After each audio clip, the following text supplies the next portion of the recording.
ना ना, कारभार असा स्वच्छ हवा. श्रीमंत, या नाना.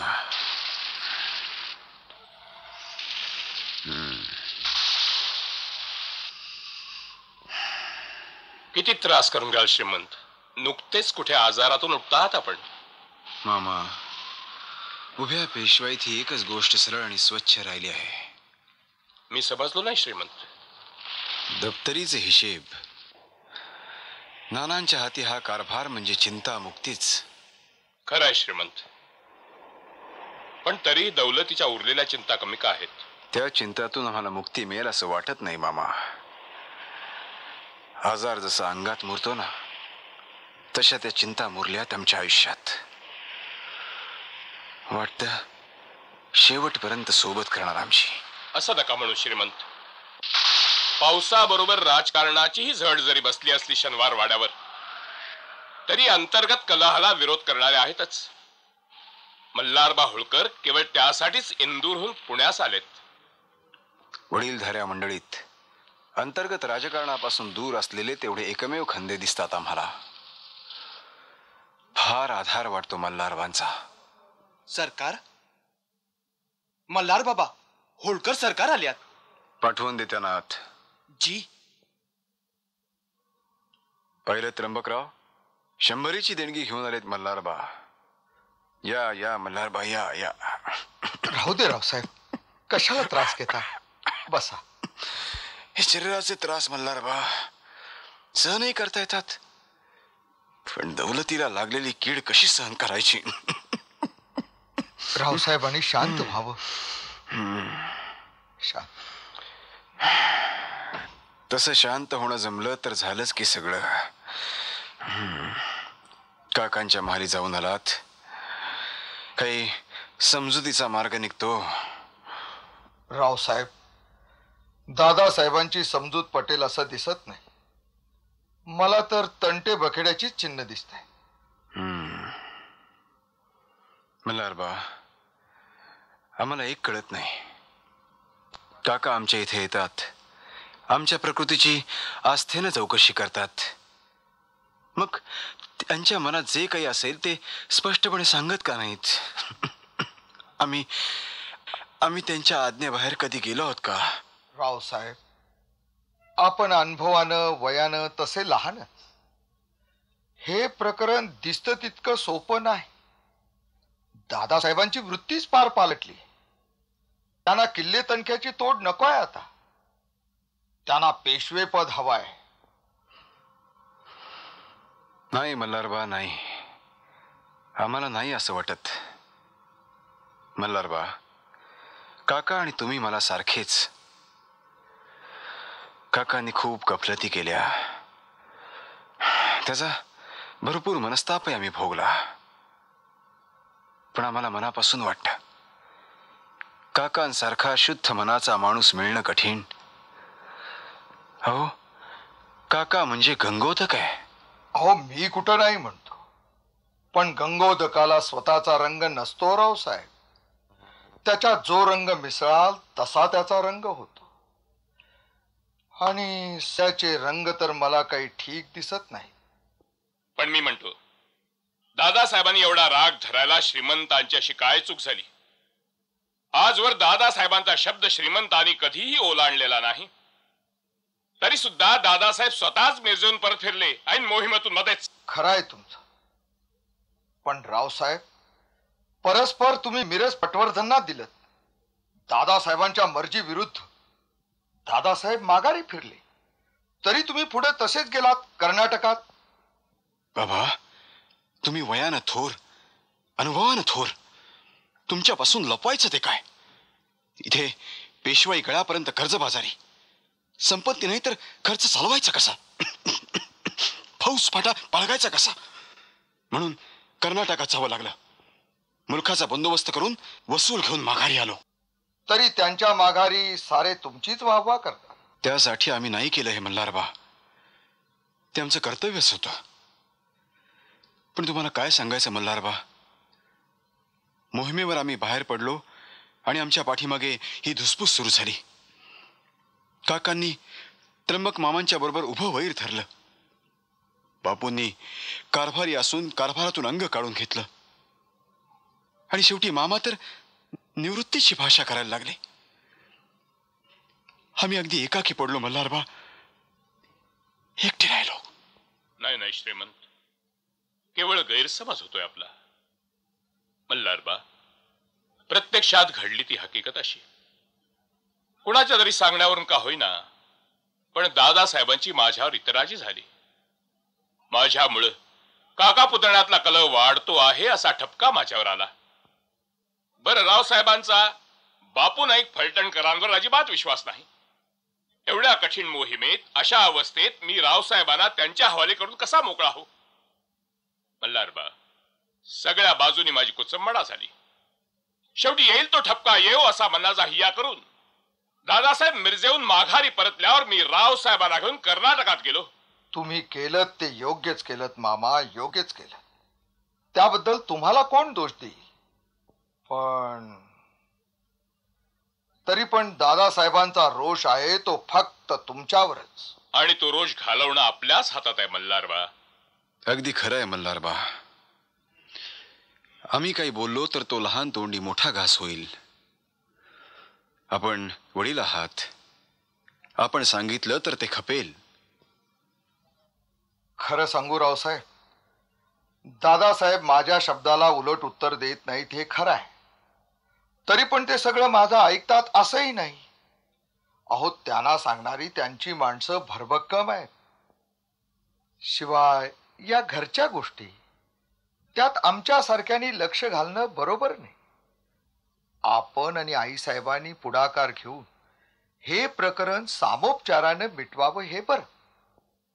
त्यात बाहेरच्यांची कड लागायची नाही. झाला तर तो उलट विपर्यासच होईल. तसं कशाला? हे रण माझ्यामुळे पेटणार असेल तर त्याचा सोक्षमोक्ष मीच लावायला हवा. मी आज दादासाहेबांना भेटतो, बघतो काय म्हणतात ते.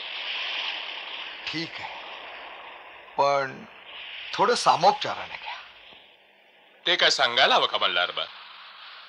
धन्याशी वागायची रीत मला पाळायलाच हवी. पण यावेळी एकच विचार मनात येतो, माझी आहुती पडली तरी हरकत नाही, पण माझ्यामुळे धनाच्या घरात कलह अगदी भडकायला नको. येतो श्रीमंत.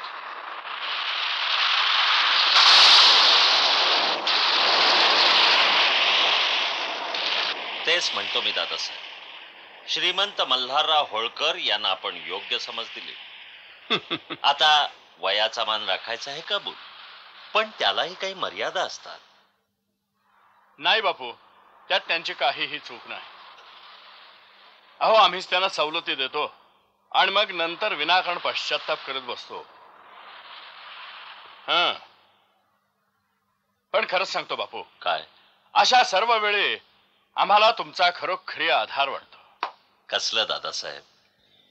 योग्य वेळी आम्ही आपल्याला योग्य तो सल्ला देत असतो. हो हो.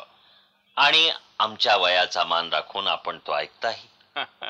पण म्हणूनच काही वेळा आम्ही आपली माणसं म्हणून जाणून बुजून दरबारी आमचा अपमान केला जातो. बापू, आता तुमचं हे मल्हारबा श्रीमंतांच्या महालातच आहेत म्हणे सकाळपासून. मुजरा दादासाहेब. तात्या या, तात्या या या या या. बसा. हो. बसा बसा बापू, बसा बसा.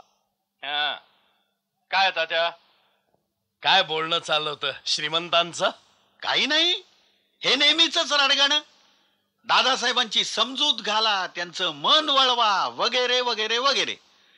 तेव्हा आमच्या सरकाराने श्रीमंतांना निक्षून सांगितलं की एक सोडून 10 लढाया मारू, पण घरात लावालावी होणार नाही. काय बरोबर आहे. अरे खरंच आहे त्यांचं.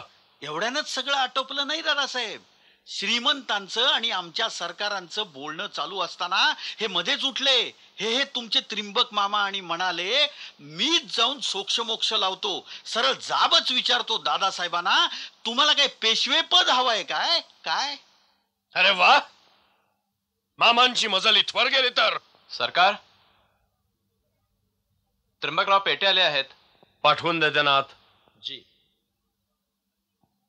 घ्या बापू, आमचा होरा कधी चुकायचा नाही. चला आम्ही निघतो.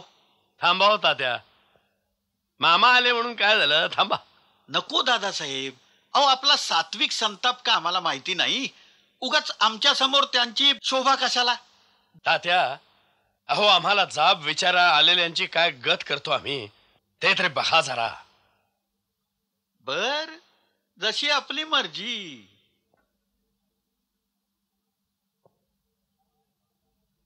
मुजरा दादासाहेब. या या या या. कोण? साक्षात त्र्यंबकराव मामा पेठे. अलभ्य लाभ, अलभ्य लाभ आणि महदाश्चर्य सुद्धा. त्यात आश्चर्य कसलं दादासाहेब? नाही, आपले पाय आमच्या महालाला लागले. असं कसं म्हणता दादासाहेब? नेहमी आपल्या दर्शनाला येणारी माणसं आम्ही. गेल्या 8 दिवसात श्रीमंतांच्या प्रकृती बिघाडामुळे कदाचित. छे छे, तेवढ्यानं काय भागलंय मामा? अहो एवढ्या मोठ्या मराठी राज्याची जबाबदारी आहे आपल्या शिरावर. दादासाहेब, धन्याने 4 कामं सांगितली तर ती आम्हाला टाळता कशी येणार? हुकुमाचे ताबेदार आम्ही. फालतू गोष्टी कशाला मामा? झालं थोडं खूप झालं. आता आम्ही चाललो. तुम्ही अगदी निश्चिंत मनानं राज्यकारभार करा. दादासाहेब, छे दादासाहेब, धन्याने जावं आणि चाकराने राहावं अशी माझी मुळीच इच्छा नाही. नाही कशी? नेमकी तीच पाळी आणली आहेत आपण आमच्यावर. मी समजलो नाही दादासाहेब. खरं म्हणजे आपण असा कुठलाही टोकाचा निर्णय घेऊ नये ही विनंती करायला मी इथं आलो होतो. माझ्याबद्दल आपल्या मनात कोणी गैरसमज पसरवून दिला असेल तर त्यांचंही त्यालाच ठाऊक. पण माझ्यामुळे श्रीमंत आणि आपण यांच्यात वितुष्ट आलं, हा ठपका सहन करण्याची माझ्या अंगात ताकद राहिली नाही दादासाहेब. अरे पुरे करा तुमचा मान भावीपणा. मामा, तुम्हाला पहिलं आणि शेवटचं सांगतो, जिथं तुम्ही असाल तिथं आमचं जमणार नाही. एकतर तुम्ही असाल किंवा आम्ही असू. माधवाला कुणाची तरी एकाचीच निवड करावी लागेल. दादासाहेब, कर्नाटकाच्या मोहिमेतून आपण निघून आलात अगदी अकल्पितपणे. रावसाहेबांची जबाबदारी आमच्यावर टाकून ती यथाशक्ती पार पाडून घडली तेवढी शिकस्त करून आपल्या चिरंजीवाला सुखरूपपणे आपल्या जवळ आणून पोहोचवलं. पण आपण सारी आपल्या पश्चात काय घडलं याची चौकशी सुद्धा केली नाही. एकाएकी मला निरोप देत आहात. आपण सत्ताधीश, आम्ही सेवक, तेव्हा आपली आज्ञा मला मान्य केलीच पाहिजे. फक्त एकच गोष्ट सांगा मला दादासाहेब, या उतार वयात बाहेरच्या जगाला जाऊन आम्ही काय सांगायचं? जर आमचे दोष तरी आम्हाला कळू द्या. कोणत्या आरोपाखाली तुम्ही मला जायला सांगता आहात? सरकारी कामाची काय आणि कोणती नुकसानी केली मी? नुकसानी म्हणजे अरे बा म्हणे कोणती नुकसानी केली आम्ही? मामा, आपलं वय काय तसं लहान नव्हे आणि सगळ्याच गोष्टी प्रत्येक वेळी शब्दात सांगायलाच हव्यात असंही नाही. आम्ही घेतल्या निर्णयाची कारण खरं म्हणजे आपण आपल्याच मनाला विचारून पहा, म्हणजे समजतील. दादासाहेब, फार ऐकलं. फार तर काय डोकं मारायला एवढंच का? हिताची गोष्ट सांगायला गेलो असताना दुसऱ्याच्या शिकवणुकीनं माझ्यावर ठपका ठेवू पाहता. दादासाहेब, माझ्या मनाला विचारूनही गोष्टी समजेल अशा झाल्या म्हणून मी आपल्यापाशी आलो. आता मीही आपल्याला एक गोष्ट विचारतो दादासाहेब, आपणही आपल्या मनाला विचारून पाहिलं का मामा की दुसऱ्याच्या सांगण्यानुसारच चालत राहणार आयुष्यभर? मामा, त्र्यंबकराव, शुद्धीवर आहात का? थांबा बापू, बोलू दे त्यांना. आम्ही त्यांना अभय दिलंय. बोला त्र्यंबक मामा, मनात असेल ते एकदा स्पष्टच बोलून टाका. दादासाहेब, नानासाहेब गेले, त्यांच्या मागे श्रीमंतांना आपणच वडला समान. त्यानुभवी वय तसं लहानच. त्यांची जबाबदारी पेलून राज्याचं रक्षण करणं हे आपलं कर्तव्य. पण त्याचा आपल्याला विसर पडला. उलट श्रीमंताला एकटं सोडून निघून जाण्याची निर्वाणीची भाषा आपण करू लागलात. पण एक ध्यानात ठेवा दादासाहेब, आपल्या या अशा वागण्यानं उद्या मराठी दौलत बुडाली तर त्याचं अपश्रेय आपल्यालाच स्वीकारायला हवं. आपल्यालाच, आणि तेही एकट्यालाच. त्यात वाटा बघायला तुमचे हे खुशमस्कर येणार नाहीत. ही जबाबदारी पेलता येईल का हे एकदा आपल्या मनाला विचारा. आणि मग मामा काय बोलता? मराठी दौलत बुडावी म्हणून का आम्ही हे सगळं करतो आहोत? आम्हाला कधी हौस आहे. पण मामा, मानानं जगता असेल तरच माणसानं जगावं. खरंय, मीही तेच म्हणतो. शत्रूच्या घरचा सरदार बनण्यापेक्षा तख्ताधीश पेशव्याचा काका बनून राहणं केव्हाही मानाचं, कौतुकाचं, अभिमानाचं आहे. मीच काय, आपला हट्टच असेल तर श्रीमंतही आपल्या मार्गात अडवे येणार नाही, त्याची हमी मी घेतो. आपण खुशाल राज्य करा. थांबा मामा, थांबा. आता अधिक काही बोलू नका. मामा, माधवावर तुमच्यापेक्षा माझं प्रेम खचितच अधिक आहे, हे तुम्ही देखील मनोमन जाणता. पण चार लोक आमच्या कानी कुतर्क सांगून जातात. कोणीतरी आम्हाला खिंडीत गाठून आमच्या पाठीवर वार करू पाहतो आहे. आमची कोंडी करून कोणीतरी सतत आम्हाला प्यादे मात देऊ पाहतो आहे, अशी धास्ती आम्हाला घातली जाते. नाही मामा, नाही. बुद्धिबळानं आम्हाला खेळता येत नाही आणि दुसऱ्या कोणी आम्हाशी खेळलेलं आम्हाला खपत नाही. मामा, तुम्हाला माहित आहे आम्हाला स्वतःला पेशवायचा तसा मोह नाही. पण आमच्या स्थानावरून कोणी आम्हाला उखडू पाहिल तर आम्ही त्याचा मुलाहिजा बाळगू की काय? नाही मामा, नाही. त्याचा आम्ही पुरता निपात केल्याशिवाय राहणार ना. पण भोवतालची एक नाही, दोन नाही, चार माणसं काही कुतर्क सांगून जातात. परिस्थिती त्यांच्या सांगण्याला साथ देणारीच असते. आणि मग आम्ही मोहवश होतो आणि आमच्या हातून एखादी चूक घडते. नाही, हा आमचा अपराध आहे. पण अशा वेळी आम्हाला आपल्यासारख्या माणसाने सांभाळून घ्यायचं नाही तर कुणी घ्यायचं मामा? श्री गजाननाची साक्ष. आम्ही तुम्हाला सांगतो, आमच्या मनात आपल्याविषयी किंतु होता, पण आता तो यत्किंचितही राहिलेला नाही. तुम्ही जाऊन माधवाला सांगा, या उपर माधवाला हाती धरून तुम्ही राज्यकारभार चालवावा, हे राज्य वाढवावं, ते पाहण्यातच आम्हाला समाधान आहे. आम्ही काय उरलेले दिवस कुठेही धर्मक्षेत्री देव करण्यात घालवू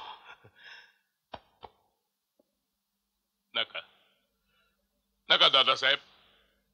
असं काळजाला घर पाडणार बोलू नका. श्रीमंताला आत्ताच आपल्या मायेची खरी गरज आहे. हवं तर 2-4 वर्षांनी राज्याचा गाडा सुरळीत सुरू झाल्यावर अवश्य स्नानसंध्येला जा. आज्ञा केलीत तर मीही आपल्या बरोबर येईन. नाही मामा, नाही.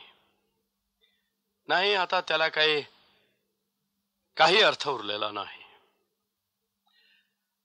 आता माधवाच्या मनात आमच्याविषयी यत्किंचितही आदर उरलेला नाही, हे मी पक्क जाणतो.